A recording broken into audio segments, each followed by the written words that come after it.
আমরা কতটা ভাগ্যবান এটা এখন আমি বলবো। দেখেন, আমার পেয়ারা নবী হযরত মুহাম্মদুর রাসূলুল্লাহ সাল্লাল্লাহু আলাইহি ওয়াসাল্লাম বলেছেন যে কোনো ব্যক্তি যদি একবার দুরূদ পেশ করে তার জন্য 10টা রহমত নাজিল করা হয়, 10টা গুনাহ মাফ করা হয়, 10টা বিপদ দূর করে দেওয়া হয়।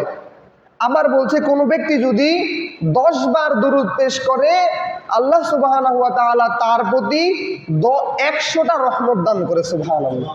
তাহলে আমরা একবার বললাম আল্লাহুম্মা, পড়ছিলাম না একটু আগে?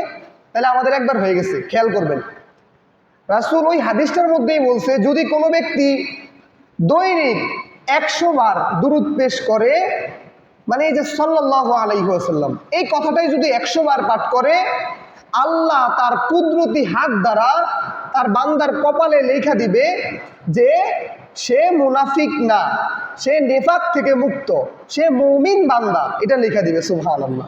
বুঝাইতে পারছেন কত চমৎকার একটা আমল আপনারা করতেছেন না?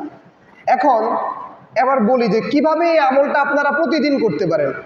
আপনি প্রতিটা নামাজের পর যদি 10 বার করে দুরূদ পড়েন যে সাল্লাল্লাহু আলাইহি ওয়াসাল্লাম, সাল্লাল্লাহু আলাইহি ওয়াসাল্লাম, তো এইভাবে ধরেন 5 বারই পড়লেন, তাহলে আপনার 5 5 25 বার হয়ে গেল।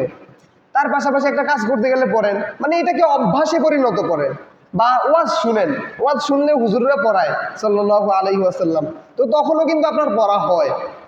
তো একটু গুরুত্বের সাথে যদি আমরা পড়ি তাহলে আমাদের দৈনিক 100 বার হয়ে যায়।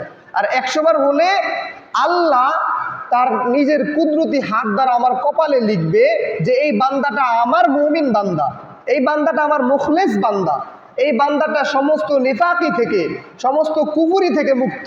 দেখুন, এমন অসংখ্য হাদিস আছে যে কোনো ব্যক্তি এত ইমানদার যে পাহাড় পরিমাণ ইমান নিয়া, সওয়াব নিয়া যাইতে যাইতে, জান্নাতের কাছে যাইতে যাইতে তার যে পাপ রয়েছে, সে যে মানুষের হক নষ্ট করেছিল, ওই হকের প্রতিদান দিতে দিতে একটা সময় দেখা যাবে সে জান্নাতের দরজা দিয়ে ঢুকতে পারবে না।